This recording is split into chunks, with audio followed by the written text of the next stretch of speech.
오늘 읽으신 말씀 보도록 하겠습니다. 마태복음 11장 2절부터 30절인데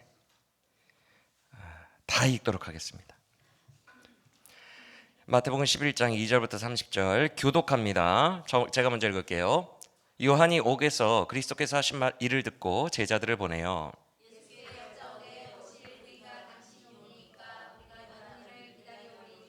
예수께서 대답하여 이르시되 너희가 가서 듣고 보는 것을 요한에게 알리되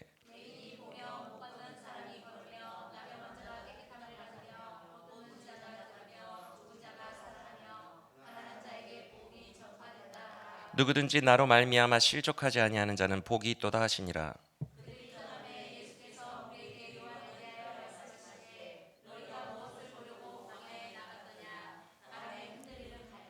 그러면 너희가 무엇을 보려고 나갔더냐? 부드러운 옷 입은 사람이냐? 부드러운 옷을 입은 사람들은 왕궁에 있느니라.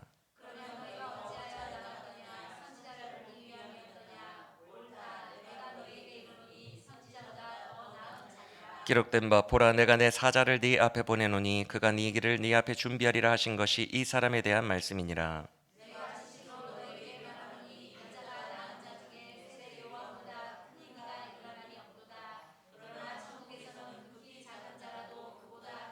세례 요한의 때부터 지금까지 천국은 침노를 당하나니 침노하는 자는 빼앗느니라. 만일 너희가 즐겨 받을진대 오리라 한 엘리야가 곧 이 사람이니라. 이 세대를 무엇으로 비유할까? 비유하건대 아이들이 장터에 앉아 제 동물을 불러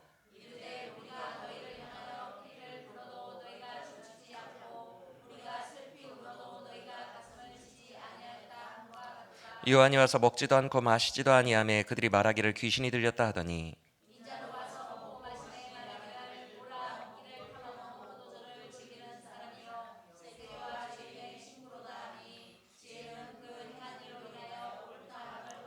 예수께서 권능을 가장 많이 행하신 고울들이 회개하지 아니하므로 그때에 책망하시되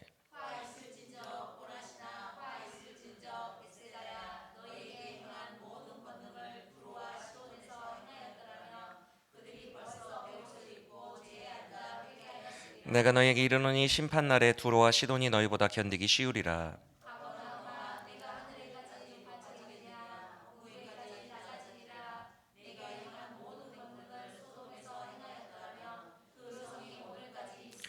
내가 너희에게 이르노니 심판날에 소돔 땅이 너보다 견디기 쉬우리라 하시니라.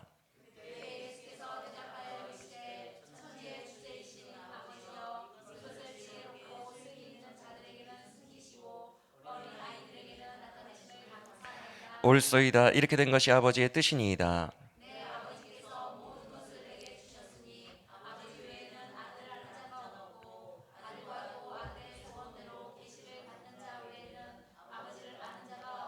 수고하고 무거운 짐진 자들아 다 내게로 오라. 내가 너희를 쉬게 하리라.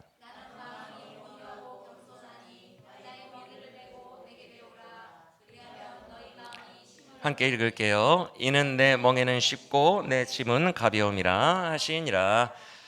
아멘. 오늘 우리에게 주신 말씀도 주의 생명의 말씀이 되기를 간절히 원합니다. 우리가 아직 마태복음 10장도 다 못 끝낸 상태죠. 본래 계획은 새벽 기도 시간에 10장 다 마치고 오늘 멋있게 11장으로 들어가려고 했는데 생각보다 10장이 그렇게 간단히 살펴볼 내용들이 아니어서 더딥니다. 아마 이번 주간에도 새벽 기도 내내 마태복음 10장의 나머지 부분을 묵상해야 할 것 같고요. 어쨌든 말씀드리고 싶은 것은 그럼에도 불구하고 순서적으로는 원래 10장 남은 부분을 해야 맞는데 못했으면 11장으로 바로 함께 넘어가서 은혜를 나눠보려고 한다는 것입니다. 오늘 우리가 읽은 11장도 크게 세 단락으로 구분이 되어 있는데 먼저 첫 번째 단락은 11장 2절부터 19절까지 세례 요한의 질문에 대답하시는 예수님 이야기로 되어 있고 20절부터 24절까지 두 번째 단락은 회개하지 않는 도시들에 대한 책망, 그리고 마지막 25절부터 30절까지는 우리가 잘 아는 말씀이죠. 수고하고 무거운 짐진 자들아 내가 너희를 쉬게 해줄 테니까 다 내게로 오라 라는 초청 메시지로 마무리가 되고 있습니다. 역시 미리 말씀드리지만 오늘 세 본문도 문맥적으로 하나입니다. 그 부분은 이제 우리가 찬찬히 말씀 묵상하는 동안 자연스럽게 알게 되실 거라고 보고요. 그러면 첫 번째 단락부터 묵상할 준비가 되셨습니까? 그러면 함께 들어가 봅시다. 2절을 보시면 세례 요한은 옥에 갇혀 있었던 상태임을 우리가 알 수 있습니다. 왜 옥에 갇혔냐 하면 당시에 분봉왕 헤롯 안티파스가 일으킨 스캔들을 지적했기 때문에 그래요. 이 부분을 오래 설명을 할 수는 없으니까 압축해서 말씀드리면, 분봉왕 헤롯 안티파스는 그의 배다른 형제인 또 다른 분봉왕인 헤롯 빌립의 아내와 불륜을 했어요. 그래서 이제 이 부분을 사람들이 다 알고 있었는데 쉬쉬했어요. 좀 하늘이 보시기에도 안 좋은 건데 쉬쉬했어요. 다 알면서, 왕이니까. 근데 이것을 어떤 정의로운 사람이 이야기를 해요? 세례 요한이 건드린 거예요. 지적을 했어요. 그랬더니 헤롯 안티파스가 세례 요한을 옥에 가두게 되고, 이 이후로 세례 요한은 얼마 못 가서 이제 죽어요. 우리가 알다시피 헤롯 안티파스가 잔칫날에 딸 헤로디아의 소원을 들어주겠다고 했더니 헤로디아가 요한의 목을 이 쟁반에 담아주소서라고 하니까 거기서 순교하게 됩니다. 지금 이 옥에 갇힌 이후로 얼마 못 간다는 거예요, 요한이. 여기까지 이해가 되시죠? 뭐 중요한 영적인 내용은 아니니까, 배경 설명이니까. 그런데 이제 살 날이 얼마 남지 않은 정의로운 요한이 자기 제자들을 예수님에게 보내는 거예요. 그래서 물어봅니다. 2절을 보시면 뭐라고 물어보냐면, 진짜 메시아가 예수님 당신 맞습니까? 진짜 맞아요? 아니면 다른 메시아를 기다려야 됩니까? 이렇게 질문을 옥에서, 살 날이 얼마 남지 않은 그 직감한 옥에서 굳이 제자들을 보내요? 이런 이상한 질문을 하는 거예요. 여러분, 우리가 잘 알다시피 세례 요한이 어떤 사람이에요? 뭐 다른 복음서 말고 마태복음만 놓고 이야기를 하자면, 내 뒤에 오시리는 메시아는 나보다도 크시다. 그는 불과 성령으로 세례를 주실 것이며 나는 그의 신발끈을 풀기도 감당하지 못하겠노라. 이렇게 설교했던 사람이에요. 그리고 예수님이 자기에게 세례 받으려고 나오니까, 아니 나보다 크시니까 어떻게 저에게 세례를 받으러 나오십니까? 제가 당신에게 세례 받아야 됩니다 라고 말했던 사람이 요한이라는 거예요. 기억나시면 아멘. 그런데 그런 과정이 있고 예수님과의 만남이 있었어요. 그렇게 잘하는 사람이 지금 죽기 직전에 예수님을 의심하고 있는 거예요. 왜? 세례 요한이 보기에 예수님이 메시아 같지가 않아. 무슨 근거로요? 본문을 보세요. 2절을 보시면 그의 판단 근거가 뭐였대요?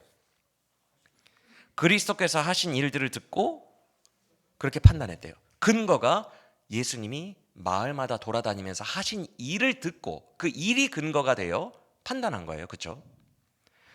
그렇다면 어떤 부분에서 요한은 잘 믿다가 예수님을 의심하게 된 걸까? 일단 주님이 하신 일들이 근거가 됐다고 했으니까 기적 이야기는 당연히 요한의 귀에 들어갔을까요? 안 들어갔을까요? 예나 지금이나 기적 일은 떠들썩한 이슈가 되고 뉴스가 되기 때문에 당연히 그 소식은 들어갔을 거예요. 하신 행동들이 다 들어갔다고 했으니까. 그렇다면 우리는 이렇게 생각할 수 있어요. 기적 이야기를 들었음에도 의심했네 라는 거를 우리는 어렵지 않게 추측할 수 있어요. 그렇죠? 논리적으로. 그렇죠? 제가 왜 이런 말씀을 드리냐면 4절 이하의 예수님의 대답을 보세요. 요한이 질문했을 때 뭐라고만 하십니까? 요한의 제자들에게 너희가 듣고 본 걸 그대로 전해. 4절에서 그러시더니 5절에서 딱 한 구절 말씀하시는데 다 무슨 이야기예요? 5절을 보시면 다 기적 이야기예요. 이걸 전해주래요, 요한에게. 아니 이미 예수님이 하신 일들 다 듣고 있잖아요. 그렇죠? 다 들었는데 또 이야기를, 기적 이야기를 전해주래. 그래서 우리는 이 본문을 읽으면 기적을 어필해서 요한에게 오해를 풀게 하고 믿음을 줘라, 이런 식으로 오해해서 해석할 수 있다고요. 그래서 제가 아까 말씀을 드린 거예요. 기적 얘기가 당연히 들어갔겠죠. 기적 얘기가 당연히 들어갔는데 의심을 했어요. 그럼 기적의 여하와 상관없이 뭔가 다른 이유가 있어서 요한이 의심해서 제자들을 죽기 전에 보냈겠죠. 그렇죠? 기적과 상관없이. 그런데 기적 얘기를 하시네. 두 사람의 이야기 속에는 표면은 기적이지만 속에 다른 이유들이 숨겨져 있어요. 이해가 되십니까? 그래서 주님의 기적 관련한 대화도 기적 자체가 답은 아니라는 거예요. 두 사람에게 숨겨진 뭔가 다른 게 뭘까? 그게 무엇일까?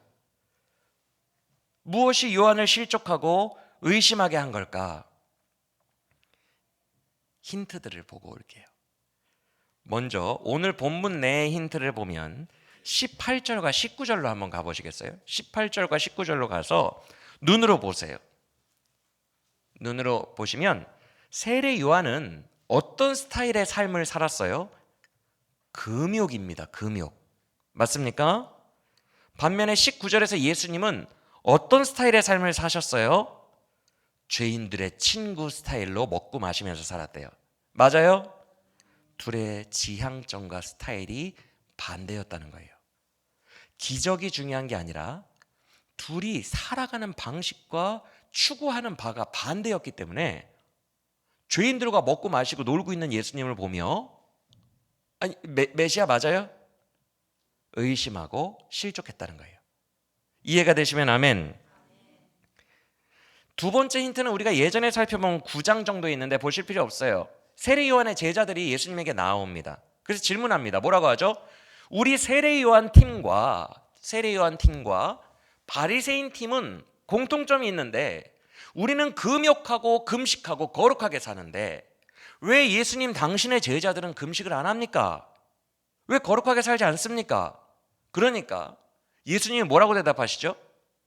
새 포도주는 새 부대에 담아야 되는 것처럼 새 나라의 제자들은 너희들과는 좀 다르다. 이것을 이야기하십니다. 이해가 되세요? 즉 9장 때부터 이런 조짐이 있었어요. 조짐이. 막 세례요한의 제자들이 와서 왜 우리와 당신들은 달라요? 이렇게 물어보고 조짐이 있었는데 죽기 직전에 세례요한이 죽음을 앞두고 진지한 고민에 빠진 거예요. 아무리 봐도 나와는 삶의 스타일이 너무 달라. 나는 거룩, 금욕, 금식이야. 근데 예수라는 사람은 메시아인 줄 알았는데 죄인들과 먹고 떠들며 마셔. 죄인들과 친구로 지내. 저건 아닌 것 같아. 그래서 세례 요한이 물어본 거예요. 아주 진지한 질문으로 제자들을 보내서 여기까지 다 이해가 되시면 아멘으로 화답하시길 바랍니다. 그래서 이게 요한이 실족한 이유예요. 지금 요한은 죄인인 헤롯을 정죄했어요.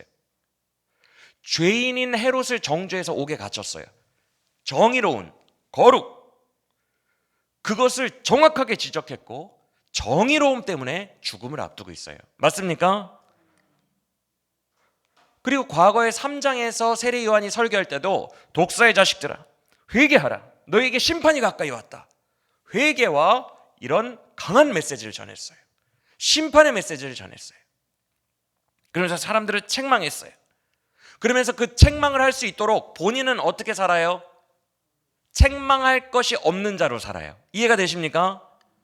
사람들을 책망해야 되니까 책망할 것이 없는 거룩을 추구하면서 산다고요. 금식하면서 살고 인간의 영역으로는 상상을 할 수 없는 무소유로 살아갑니다. 그는 이게 맞다고 여겼어요. 세례 요한은. 그래서 이렇게 상상한 거예요. 장차 나보다 크신 메시아가 오실 텐데 그분이 오시면 나보다 더 했으면 더 했지. 나보다 더 했으면 더 했지. 못하지는 않을 거다. 그런데 더 하기는커녕 죄인들과 놀고 계셔. 죄인의 친구가 되셔. 그러니까 멘붕이 오고 혼란이 온 거예요. 나는 헤롯을 정죄했는데 헤롯을 지적해서 옥에도 갇혔는데 지금 예수님이 하는 모습을 보니까 헤롯보다 더한 죄인들 세리와 더 최악인 죄인들과 막 친하게 지내셔. 나는 지적했는데 지금 나는 이 죄인을 지적했는데 예수님은 관심이 없어. 내가 지금 옥에 갇혀 있으면 메시아가 오셔가지고 헤롯을 같이 지적해 주시며 헤롯에게 나보다 더 했으면 더 했지라는 장풍을 딱 쏘시는 순간 헤롯이 하면서 번개에 맞아서 죽어야 나보다 더한 메시아다운데 나는 지금 헤롯을 지적하고 있는데 모든 죄인들에게 관심이 없는 것 같아. 죄인들과 친하게 지내. 이 괴리감 속에서 질문을 해온 거예요.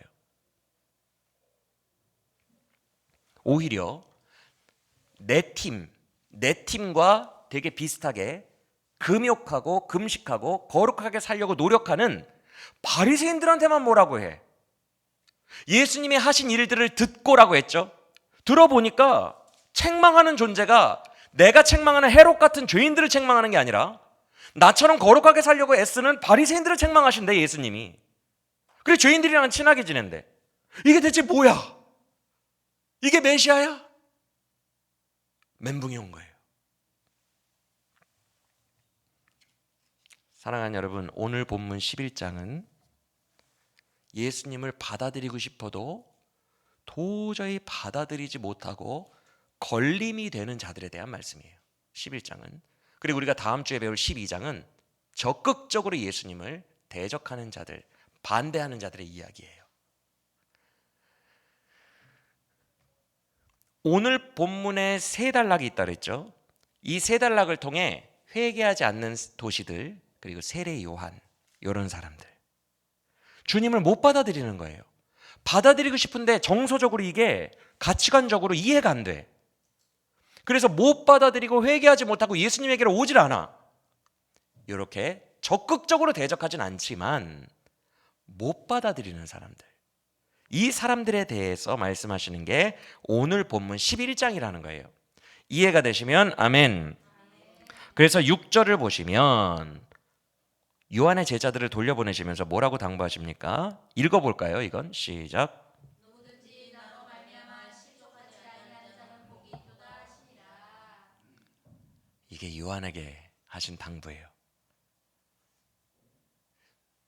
내가 하는 행동들로 말미암아, 내가 가는 이 길을, 내가 추구하는 방향으로 말미암아 실족하지 않는 자들이 복이 있다. 여러분, 이건 너무 중요한 얘기예요. 지금 실족해 있다는 거예요, 요한이. 그렇죠? 실족해 있어요. 실족해 있는 요한에게 실족하지 마라, 그래야 복이 있다, 이렇게 말씀하고 계시는 거예요. 그런데 여러분 잘 생각해 보세요. 이 말이 가진 뉘앙스를 생각해 보세요. 예수님이 지금 실족하지 말라 이렇게 너희 스승에게 전해, 그리고 돌려보냈잖아요, 제자들을. 그러면 질문합니다. 절 보세요. 예수님이 바뀌어야 된다는 거예요? 네가 바뀌어야 된다는 거예요? 예수님에게 맞춰줘야 된다는 거예요? 내가 너한테 맞춰줘야 된다는 거예요? 이게 그 뉘앙스예요. 나는 내 고지곳대로 갈 테니까, 나는 내 길을 갈 거야. 네가 맞춰야 돼. 내가 내 길을 갈 때 실족하지 않는 자들이 복이 있어. 네 생각과 나의 길이 다르더라도 내가 너에게 맞춰주는 것이 아니라 네가 나에게 맞출 때 너에게 복음이 이해되기 시작할 거야. 이게 예수님의 가르침이라고요. 여러분, 요한이 바뀌는 게 아니라, 예수님이 바뀌는 게 아니라 누가 바뀌어야 돼요? 요한이 바뀌어야 돼요. 그런데 우리의 모든 신앙생활이 이래요, 여러분. 우리가 정서적으로나 이성적으로 잘 이해가 안 되고 용납이 안 돼도 예수님과 하나님에게 맞춰야 돼요. 그가 우리를 설득하고 우리에게 맞춰주는 게 아니에요. 그러면 우리가 왕이고 그가 신하겠지. 하나님이 왕이고 우리가 신하예요. 우리가 그분께 맞춰줘야 돼요. 잘 용납이 안 돼도, 직장 상사가 명령할 때도 우리 다 그러잖아요. 이거 오늘까지 끝내. 그러면 이걸 어떻게 오늘까지 끝내? 용납이 안 돼도 듣잖아요. 비슷한 거예요. 여러분, 예수님이 하시는 일, 그의 추구하는 방향, 그의 가치관에 보고 실족하거나 의심하면 안 되고 예수님에게 맞추려고 노력해야 하는 게 우리의 마땅한 본분이라는 것을 기억하시길 바랍니다. 예수님에게 맞추지 않으면, 실족하면 복이 오질 않는데요. 구원의 복 안으로 들어오지 못하는 거예요. 이해가 안 되니까. 그러면 요한아, 네가 나에게 맞춰야 돼 라고 말씀하신 예수님의 가치관과 방향이 뭐예요? 아까 요한의 제자들에게 한마디로 설명했다 그랬어요. 5절이에요. 그렇죠? 5절. 이게 예수님의 방향성이에요.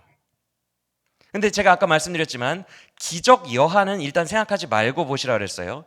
여러분, 모든 복음서에 나오는 기적은요, 기적 자체를 이야기하고 싶은 게 아니라 그 안에 말씀하고자 하는 핵심 어떤 스토리가 있어요. 그것을 말씀하기 위한, 즉 영적인 교훈을 말씀하기 위한 소스들입니다. 소스들. 그러니까 기적 자체에 집중하지 마시고 5절을 보세요. 오늘 본문에서 기적은 전혀 중요한 이슈가 아니에요, 여러분.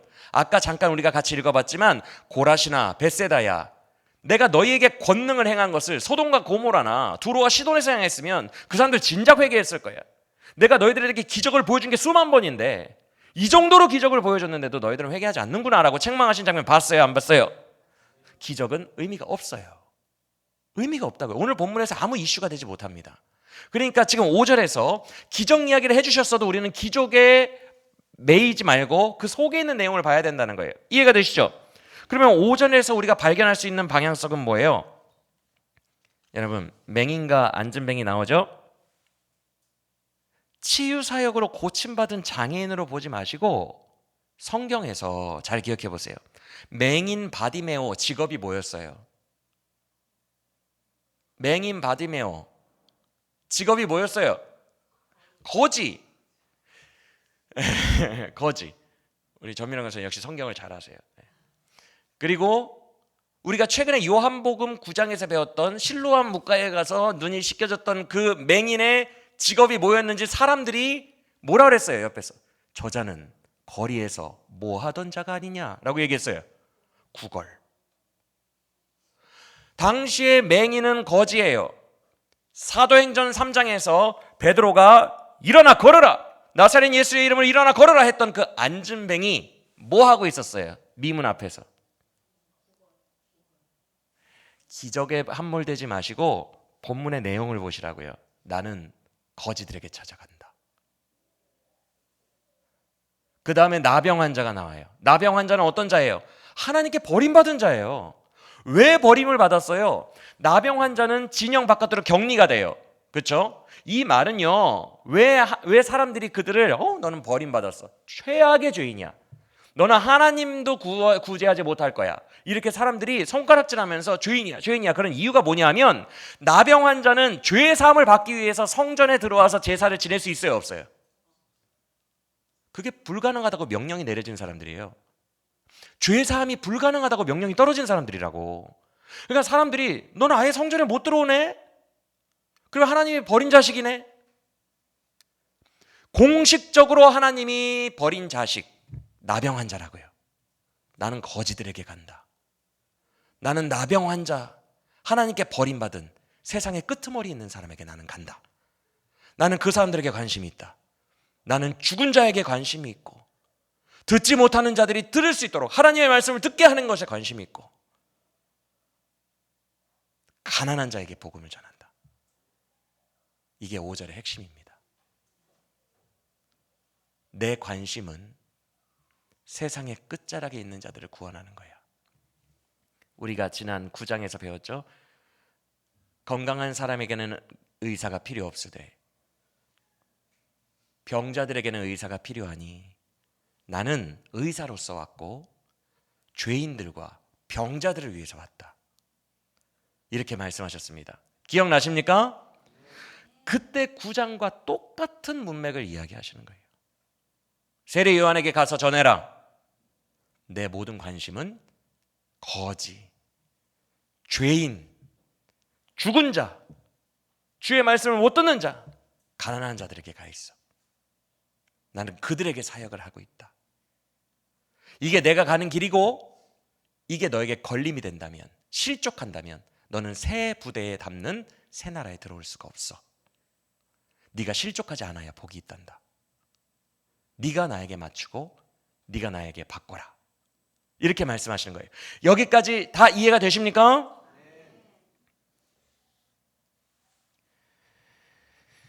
오늘날에도 율법주의적인 사고방식의 메인 사람들이 가장 복음으로 가까이 오기 힘든 걸림돌이 이 부분이에요. 바리새인들에게 예수님이 이렇게 말씀하시거든요. 내 말이 너희에게 걸림이 되느냐? 너희가 걸려 넘어진 돌이 나인데 그 돌을 하나님께서 새 성전의 모퉁이 돌로 삼으셨다. 이제 나로 말미암아 새 성전, 새로운 신약의 교회가 지어져 가게 될 것이다. 나로 말미암아 걸려 넘어진 너희들은 새 나라에 들어오지 못한다. 이게 예수님의 바리새인들을 향한 말씀이에요. 여러분, 율법주의는 계속해서 예수님과 복음과 충돌할 수밖에 없어요. 이게 이해가 안 됩니다. 세례 요한이 멘붕이 온 것처럼 이해가 안 돼요. 이해가. 예수님의 복음이 왜 그들을 향하고 있고 죄인들을 향하고 있고 죄인들과 친구가 되셨는지 이해가 안 된다고요. 7절 이하를 보세요. 주님은 요한의 제자들을 보내신 후에 이제 자기를 따르는 무리들에게 질문하십니다. 이 질문은 한마디로 이거예요. 얘들아, 세례 요한이 왜 이렇게 인기가 많았을까? 그것입니다. 이해가 되십니까? 너희가 세례 요한을 보러 광야로 나갔잖아. 왜 그렇게 인기가 많았을까? 7절을 보세요. 너희가 뭘 보려고 광야에 나갔느냐? 바람에 흔들리는 갈대 보려고 나갔니? 아니잖아. 8절 보세요. 부드러운 옷 입은 사람 보려고 나갔어? 그런 사람들은 왕궁에 있잖아. 아니잖아. 이렇게 말씀하십니다. 그러면 이게 뭐예요? 세례 요한이 인기 있었던 이유를 말씀하시는 거예요. 수많은 사람들이 그를 보려고 광야에 나갔던 이유 뭐예요? 그는 왕궁에 사는 사람처럼 부드러운 옷을 입은 게 아니라 낙타털로 된 거친 옷을 입고 있었어요. 맞습니까? 무소유. 왕궁에 살아가는 부자들이 아니라 무소유, 금욕, 거룩의 극치로 살았다고요. 바람에 흔들리는 갈대처럼 살지 않았어요. 이 세상의 유혹과 풍조에 흔들리지 않고 굳게 딱 서가지고 대쪽 같은 청렴결백, 대쪽 그런 스타일로 살았다고요. 그러니까 사람들이 그를 보려고 광야로 나간 거예요. 인기가 많은 거예요. 대쪽 같고 청렴결백하고 무소유하고 거룩하고. 그래서 19절을 보시면 그냥 9절이에요. 예수님은 예수님 이렇게 말씀하십니다. 너희가 그를 선지자로 알고 보러 나간 것 아니냐? 맞아, 그는 선지자야. 이렇게 인정하시더니 이제 10절 이하부터 그것을 넘어선 자라는 것을 얘기하십니다. 10절과 14절에서 그는 선지자보다 더한 자인데 10절 14절 말라기에 예언된 다시 오실 엘리야가 바로 세례 요한이야. 그는 그 정도 급의 사람이야. 그러면서 11절 보세요. 11절. 우리가 잘 아는 유명한 말씀을 하시죠. 여자의 뱃속에서 나온 인류 중에 최강이야. 맞으시면 아멘. 여자 뱃속에서 나온 자들 중에 최고란 얘기는 온 인류입니다.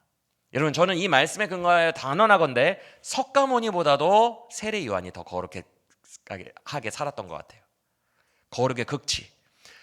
여러분, 메뚜기와 석청을 먹었다고 한 의미 말씀드렸죠? 메뚜기가 뭐 항상 여기 상에 놓여 있습니까? 뛰어다니고 사막에서 발견되기도 어려워요. 석청, 사막에서 자라나는 가끔 보이는 꿀입니다.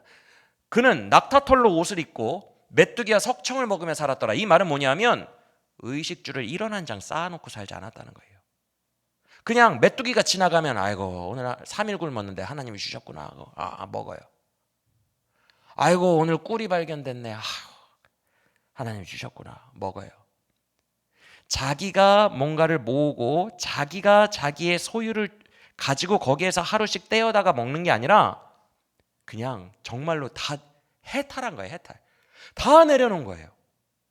모든 것을 운명과 하나님의 뜻과 바람과 흐름에 맡긴 거예요. 무소유의 극치. 석가모니 이상의 여자가 낳은 자 중에 최고다.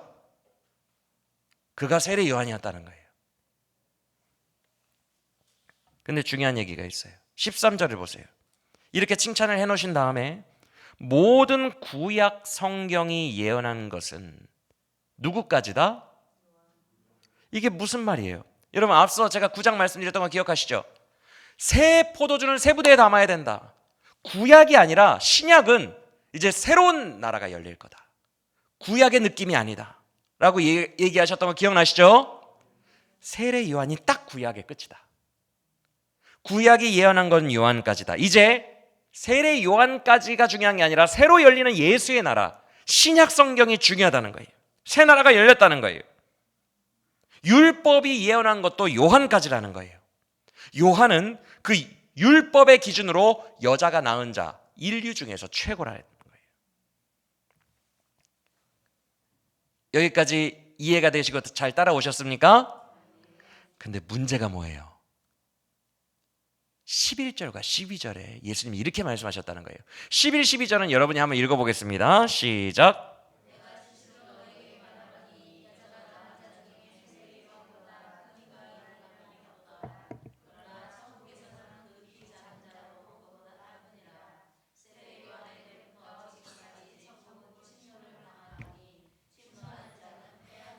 오늘 본문에서 가장 중요한 말씀이라고 해도 과언이 아닌데, 제가 한번 예전에 이 말씀을 설명해 드렸어요. 이게 무슨 말입니까?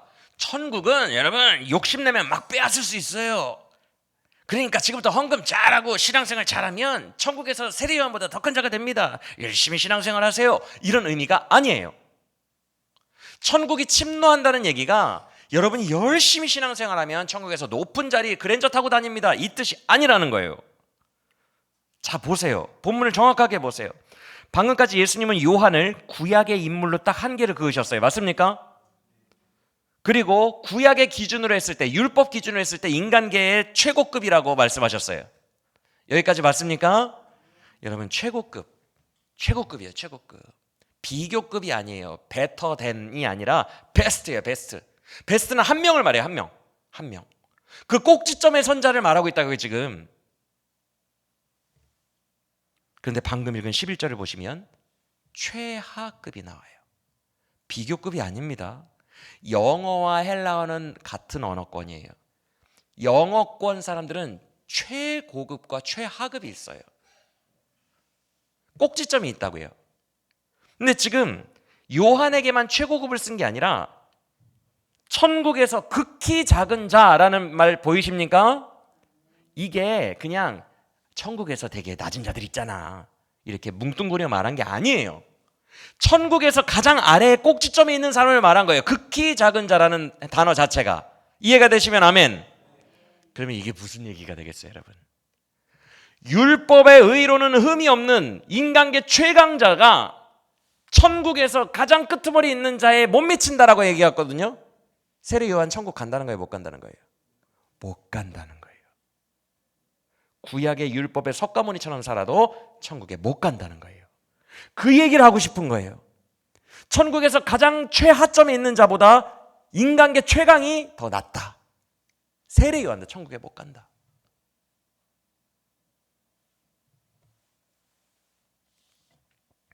지금 율법주의의 최고봉에 있는 자, 그런 자도 천국에 못 가요. 여러분, 앞서 예수님이 요한에게 이렇게 말씀하셨어요. 나는 안 바꿀 거야. 네가 바꿔야 돼. 네가 나에게 맞춰. 나로 말미암아 실족하지 않아야만 복이 있어. 이렇게 말씀하셨어요. 네가 맞춰라. 그러면 뭐예요? 인간계 최강도 천국 못 간다는 거예요. 무소유, 극강의 거룩함으로 살아도, 율법으로 완전하게 살아도 천국 못 간다는 거예요. 왜? 천국의 가장 아래쪽에 있는 사람보다 더 낮으니까. 그러면 당연히 이렇게 질문이 나오겠죠? 그러면요, 천국에 가는, 새 나라에 들어가는 사람들의 기준이 뭐예요? 그 답이 바로 12절에 있는 침노하다라는 단어예요. 침노하다. 이제부터 천국은 침노를 당하고 있다. 그래서 침노하는 자가 빼앗아 갈 거다. 이렇게 돼 있어요. 맞습니까? 여기서 침노라는 헬라어가 강제적이고 폭력적으로 강탈해 가는 거예요. 강도예요, 강도. 근데 이 말이 예수님에게 쓰이기가 너무 그러니까 침노라고 그렇게 써놓은 거예요. 그러니까 어떤 의미냐면 깡패가 와가지고 야 100원만 이거예요. 천국은 이제부터 빼앗기려고 준비되어 있대요. 빼앗기려고. 그래서 깡패처럼 와가지고 야 100원만 이렇게 폭력적이고 강제적으로 빼앗아가는 자들에게 천국은 내어주게 돼 있대요. 이게 무슨 얘기지? 자, 질문합니다. 맞춰보세요.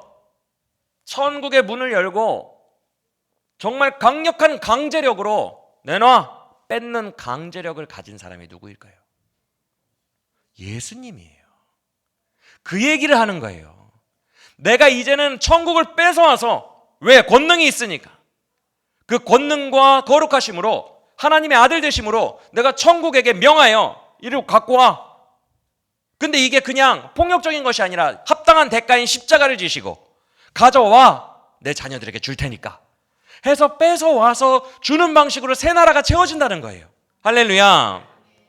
세례 요한이 자기의 힘으로 아무리 거룩해도 이르지 못했던 그 천국을 이제는 하나님의 아들이 그의 강제적인 능력으로 가지고 와서 뺏어다가 자녀들에게 나눠주시는 방식으로 새 나라를 채워가신다는 거예요. 그래서 우리 모두가 다 새 나라에 들어갈 자격이 되는 거예요. 믿으십니까? 할렐루야. 기독교는 이래서 예수 믿는 거예요. 지옥 심판을 면하고 천국에 갈 수 있는 자격이 예수의 권능으로 주어졌기 때문에 그 예수님을 믿는 거예요. 그래서 저를 보세요. 앞에서 예수님이 요한에게 말씀하셨죠? 강제적인 거예요. 안진뱅이를 내가 일으킨다. 강제적으로. 눈먼 자를 내가 강제적으로 눈뜨게 한다. 죽은 자를 내가 강제로 살려버린다. 나병 환자를 내가 강제로 고친다. 이게 천국이야. 내가 강권적인 능력으로 그들에게 구원을 주는 거야. 구원받을 자격 없는 자들을 일으키고 그들에게 천국을 주는 방식, 이게 내가 가는 길이야. 내가 가는 길에 너가 맞춰야 돼. 그러지 않으면 복이 없어. 천국에 복이 없어. 이렇게 말씀하신 거예요. 이해가 되십니까? 그래서 나병 환자가 뭐 어쩌고 저쩌고 눈을 뜨고 죽은 자가 일어나고 이거 다 강권적인 능력을 말하는 거예요. 천국이 죄인들에게 예수의 능력으로 주어졌다. 이게 바로 새 나라의 비밀인 줄 믿으시길 바랍니다. 성탄절 찬양인가요? 이런 찬양 있죠. 죄인들을 불러서 거듭나게 하시고 영생하게 하시니 주께 찬송하여라. 이 찬양 기억나시죠? 성탄절에 부르는 거. 그냥 죄인들을 불러요 막. 그래서 우리를 거듭나게 하시고 영생하게 하시니 우리가 할 거는 뭐밖에 없다? 주께 찬양하여라. 할렐루야. 여러분, 이제는 우리가 주인공이에요. 세례 요한도 불가능한 능력이 우리에게 이제 있어요. 그 능력은 뭐예요? 예수의 권능으로 천국을 뺏어다가 우리 손에 쥐어주신 그 능력이 우리에게 있다는 거, 우리 주님께 있다는 것을 믿으시길 바랍니다. 그러다 보니까 주로 어떤 자들이 이 복음의 걸림돌에 넘어지지 않고 복음이 모퉁이 돌이 되어 그 옆에서 나도 착착착착 교회로 지어져 갈까요? 어떤 자들이 이 복음을 혜택으로 누리게 될까요? 그렇죠. 아까 말했던 맹인, 세상의 끄트머리에 있는 죄인들, 나도 나를 어떻게 할 수 없는 절망적인 사람들, 이런 사람들이 복음을 믿고 예수님을 의지하고 이 혜택을 누리게 된다는 거예요. 주님을 필사적으로 의지할 수밖에 없는 무력한 사람들이 주로 혜택을 누리게 되는 것, 세례 요한처럼 거룩한 사람보다는 세리와 죄인들이 혜택을 누리게 되는 것, 서기관들처럼 똑똑한 사람보다는 베드로, 어부처럼 미련하고 무지한 자들이 주님만 필사적으로 의지해서 천국에 뛰어들게 되는 것, 사두개인들처럼 부유하고 누리는 사람보다는 가난하고 거지고 절망에 빠진 자들이 천국에 들어가게 되는 것, 이게 새 나라의 비밀이라는 것을 믿으시길 바랍니다. 그래서 15절 이하에 귀 있는 자들은 들을지어다 라는 말씀 이후로 진짜 지혜가 뭔지 그 교훈에 대해서 말씀하십니다. 15절 이하부터 마지막 15절부터 30절까지는 하나님의 지혜, 진짜 오르신 지혜에 대한 이야기를 하고 있다는 거예요. 16절 이하를 보세요. 주님이 거기까지 말씀하신 다음에 갑자기 이 세대를 내가 무엇에 비유할꼬? 마치 장터에서 노는 아이들 같다. 장터에서 장례식 놀이나 결혼식 놀이하는 아이들로 비유를 하십니다. 이런 거예요. 애들이 놀고 있어요, 장터에서. 그 당시에 애들이 뭐하고 놀겠습니까? 야, 우리 결혼식 놀이 할래? 내가 피리 불 테니까 너 춤춰. 그런 거예요. 그런데 안 해. 내가 피리 불 테니까 결혼식 놀이 하자. 춤춰. 안 춰. 그래서 얘가 놀이를 바꿔요. 그래? 별로야? 그래, 그러면 장례식 놀이 하자. 내가 통곡할 테니까 너도 같이 울어. 근데 반응을 안 해. 그것도 안 한대. 왜? 잘 들으세요. 자기 주관이 강하니까. 세례 요한처럼.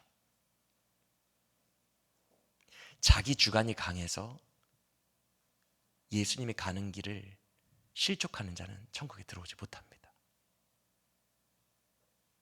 내가 이 세대를 무엇에 비유할꼬? 여러분, 애기들이 그렇게 놀아요. 야, 우리 땅지치기 할래? 싫어. 그럼 우리 술래잡기 할까? 싫어. 나 축구할 거야. 이렇게 자기 주관이 강한 거죠. 앞서 요한에게 뭐라고 하셨죠? 내가 너에게 맞춰주기를 바라지 말고 네가 너의 자기 주관을 접어야 돼. 네가 예수님께 맞춰야 돼. 얼마나 많은 사람들이 주관이 강한지 피리를 불어도 춤추지 않고 통곡을 해도 같이 울어주지 않고 맞춰주지를 않아요. 난 싫어. 나는 술래잡기도 안 하고 난 축구할 거야. 이렇게 자기 주관이 강한 것에 대해서 주님은 말씀하신 거예요.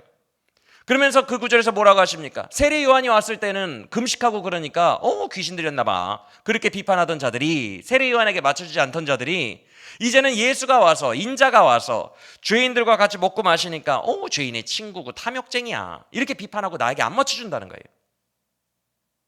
맞춰주지 않는 자기 주관이 많은 사람들은 천국에 들어가기 힘들고 자기 주관과 고집 따위는 이제 없고 소망을 다 잃어버리고 절망과 무력감 속에서 쓰러져 있는 자들이 예수님을 움켜쥔다는 거예요. 이제 그런 자들이 천국을 침노하는 거예요. 19절의 마지막이 너무 중요한데 여기까지 말씀하시더니 갑자기 지혜에 대한 이야기를 하십니다. 맞습니까? 지혜는 그 행한 일로 인하여 옳다함을 얻느니라. 갑자기 이런 아리송한 말씀하세요. 그렇죠? 여러분, 진짜 지혜는 27절에 있어요. 함께 읽어보겠습니다. 27절 시작.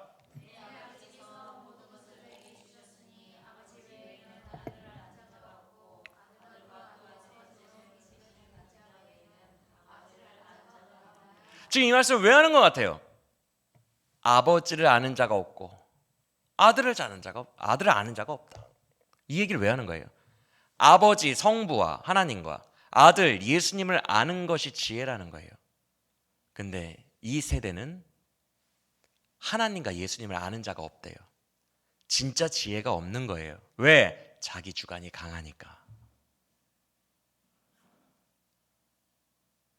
여러분, 아버지를 알고 아들을 알아야 돼요. 그리고 성부 하나님과 성자 예수님이 정하신 뜻에 자기들을 맞춰야 돼요. 우리가 이런 사람들이 있기를 간절히 원합니다. 근데 이런 진짜 지혜가 세상 사람들에게 잘 안 보여진다는 거죠. 왜? 본인이 지혜 있다고 생각하니까. 그래서 25절을 우리가 함께 읽어보겠습니다. 25절 시작.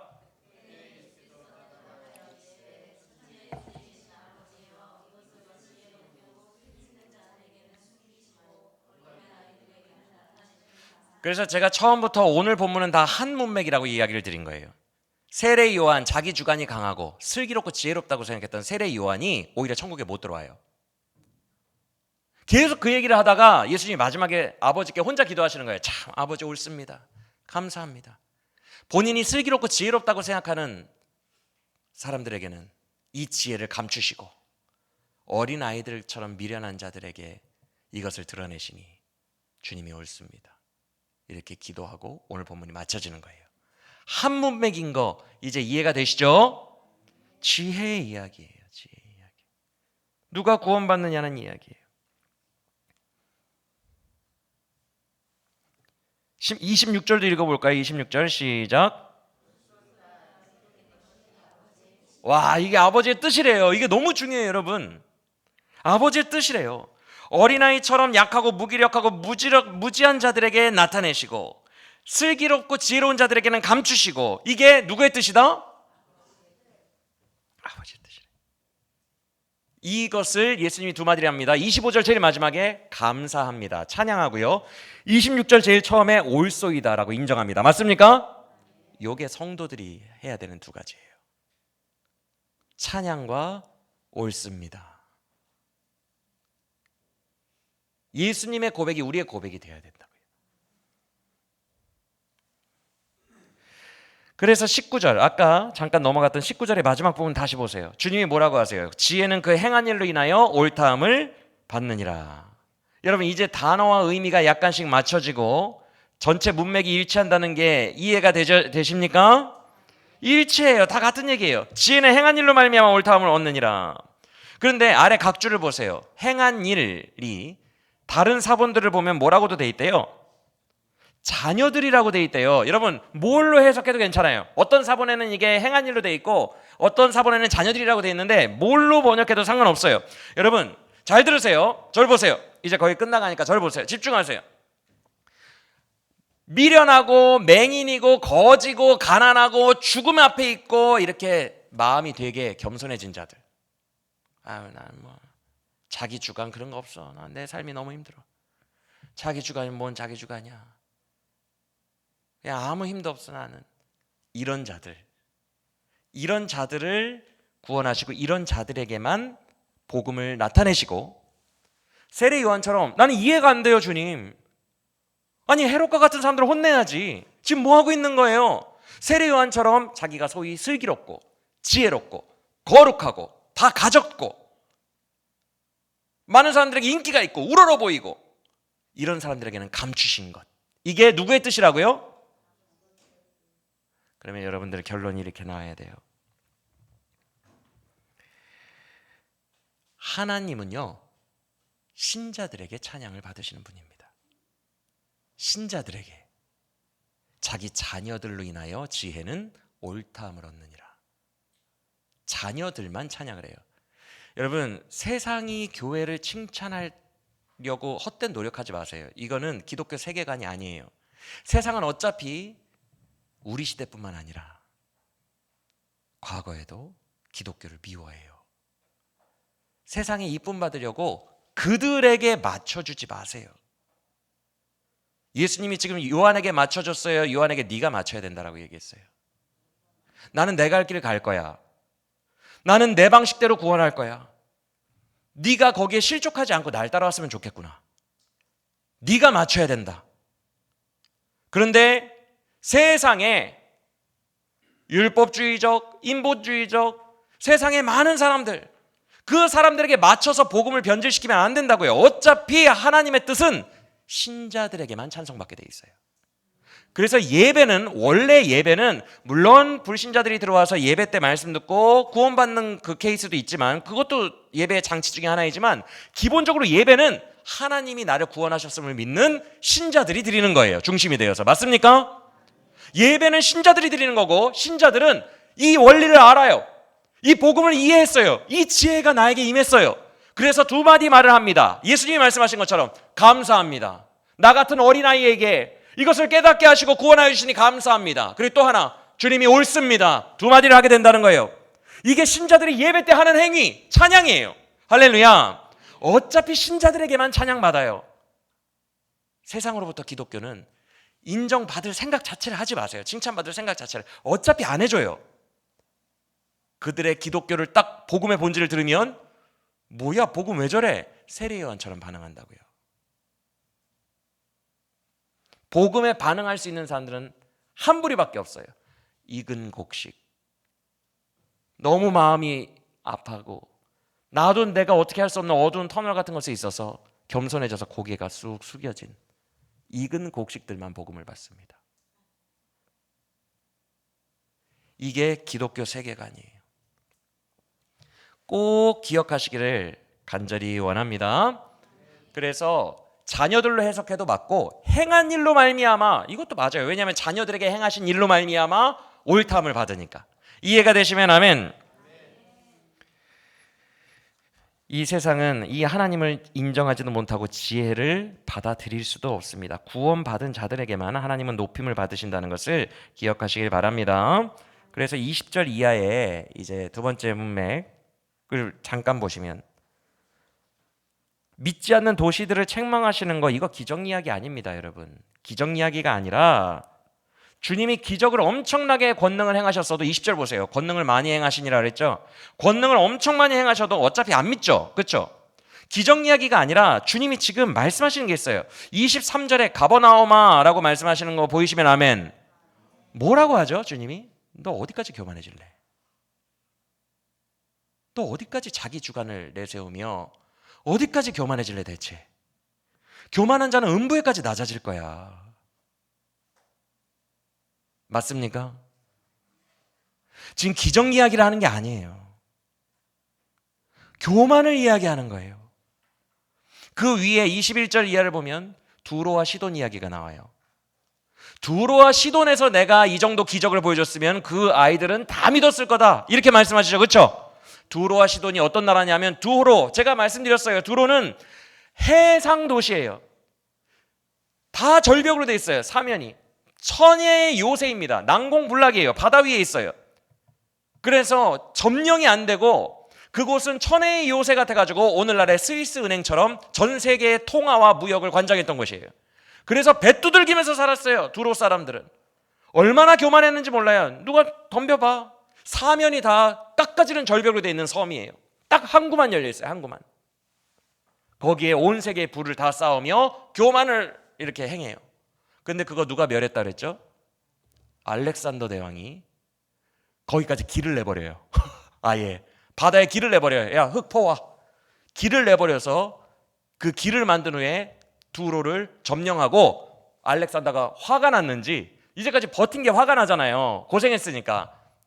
완전히 참새 하나 남겨놓지 않고 다 죽입니다. 그리고 그 섬을 박살을 내버려요. 화가 났는지. 주님 지금 그 얘기하고 계신 거예요. 왜? 이때는 두로와 시돈이 이미 멸망하고 알렉산더 이후에 300년 후 이야기니까. 다 알아요. 두로의 스토리를 사람들이. 너희들 언제까지 교만해질래? 교만하면 완전히 멸망하게 되는 거야. 그날에는 소돔과 고모라와 두로와 시돈이 당한 고통이 오히려 더 좋다는 얘기를 하게 될 거야. 교만에 대해서 다루시고 있다는 거예요. 이해가 되십니까? 교만은 자기 주관이에요.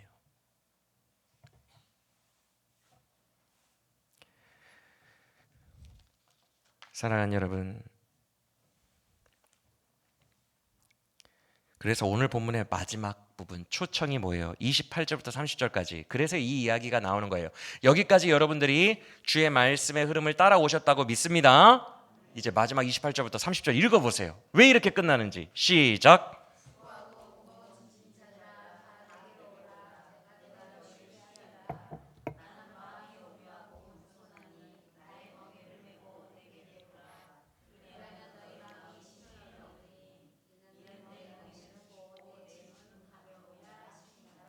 아멘.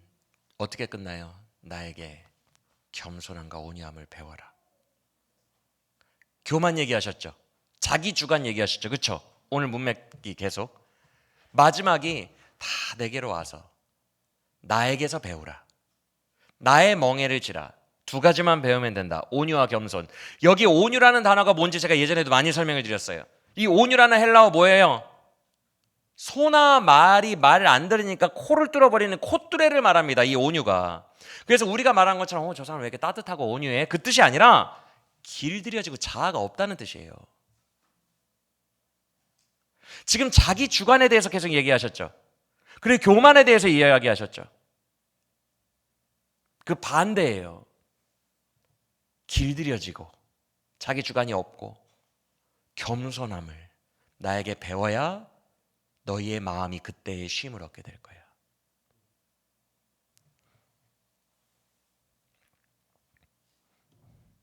주님이 초청하시는 자들이 어떤 자들이에요? 다 수고하고 무거운 짐진 자들, 지쳐있고 눌려있는 자들, 그런 자들을 초청하셔서 나의 두 가지를 배우면 너희 마음이 쉼을 얻고 천국에 들어가게 될 거야 라고 말씀을 하신 거예요. 할렐루야. 산상순 말씀 기억하시고 따라합시다. 심령이 가난한 자는 복이 있나니 천국이 그들의 것이며.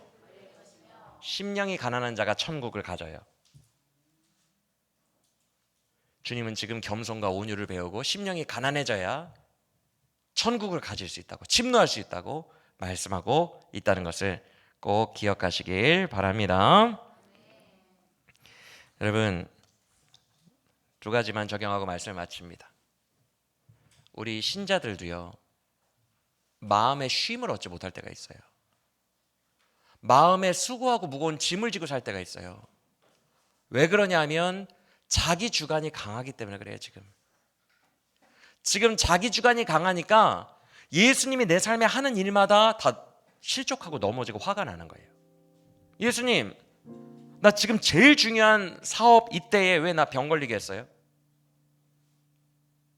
주님이 하시는 모든 일들이 다 나를 실족시켜요.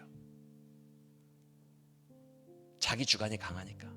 지금이 내가 사업해야 될 때니까요. 지금이. 왜 요때 나를 무너뜨려요? 마음에 쉼이 없어요. 번민이 가득하고 수고하고 짐을 진 이유는 하나님이 나에게 행하시는 그 스텝을 따라가려 하지 않고 내 주관이 강하기 때문에 그래요. 주님은 그럼 우리에게 말씀하십니다. 수고하고 무거운 짐진 자들아 다 내게로 오라. 내가 너희 마음을 쉬게 하리라. 나에게서 온유와 겸손을 배우라. 그리하면 너희가 쉼을 얻으리니 말씀하십니다. 우리 기존 신자들인 우리들에게 이 쉼이 있기를 간절히 원합니다. 그래서 항상 우리는 주님 앞에 나아가서 온유함과 겸손함을 배워야 돼요. 그리고 아직 믿지 않는, 아직 믿음이 없는 모든 분들은 주님께 맞추려고, 말씀을 듣고 그 말씀에 나를 맞추려고 힘써 애쓰시기를 바랍니다. 결국 말씀이 나를 구원하는 거예요. 믿음은 들음에서 난다 그랬어요. 그 말씀이 들릴 때 세례요한처럼 멘붕이 올 수 있어요. 아니 거룩하게 살아야지, 석가모니처럼 살아야지. 뭐야 왜 죄인들이랑 같이 놀아? 뭐가 이게 복음이래? 잘 안 들릴 수 있어요. 그러나 자기 주관, 맞아요. 자기가 주관이 뚜렷해서 그래요. 이걸 내려놓고 말씀에 맞추려고 애쓰고 순종할 때 그 우리 모두의 마음속에 예수의 천국과 복음이 임하게 될 줄로 믿습니다. 그래서 우리가 다 같이 이 두 찬양을 해야 돼요. 어린아이 같은 나를 구원하신 것 감사합니다. 주님이 올소이다. 이 두 가지의 찬양이 우리의 삶과 예배에서 날마다 울려 퍼지기를 간절히 원합니다. 그리고 이제 우리가 이 세상으로 나아가야 돼요. 익은 곡식들에게 나아가야 돼요. 우리처럼 모자란 사람들, 우리처럼 아파하는 자들, 어두운 자들에게 나아가야 돼요. 여러분 잘 들으세요. 전도는 세상의 성공주의로 전도하는 게 아니에요. 나 예수 믿었더니 우리 아들 서울대 갔더라. 너도 예수 믿어봐. 잘 될 거야. 사업 잘 될 거야. 세상 사람들이 다 인정하는 율법주의로 전도하는 거 아니에요. 나는 요새 개독교 사람들처럼 안 살아. 나는 그래도 거룩하다고. 우리 교회 목사님은 거룩해. 세상 사람들이 그래 교회가 거룩해야지. 세상 사람들이 다 인정하고 누구든지 다 옳다 하는 거, 세상 사람들로부터 옳다 하는 것으로 하는 게 아니라 우리는 예수님이 올소이다 하신 걸로 옳다고 해야 돼요. 우리의 전도의 방법은 성공주의, 내 아들 서울대 갔어, 이것도 안 돼요. 왜 그들에게 맞춰줍니까? 그들에게 맞추지 말고 예수님이 나에게 맞추라 그랬어요. 우리가 전도할 때 세상 사람들에게 그렇게 전도하면 안 되고 예수님에게 맞춰서 뚝심 있게 예수의 복음을 온전히 전해야 됩니다. 그러면 우리처럼, 나 예수님 믿을 때처럼 진짜 헐벗고 심령이 가난하고 못난 사람들, 지금 아파하는 사람들은 나처럼 예수님 다 받아들이게 될 거예요. 할렐루야. 아멘. 그런 전도자로 쓰임받아 나도 천국을 침노하고 마음의 쉼과 평안으로 살고 다른 사람들도 천국을 침노하게 만들며 살아가는 우리 모두가 되시기를 간절히 축원합니다.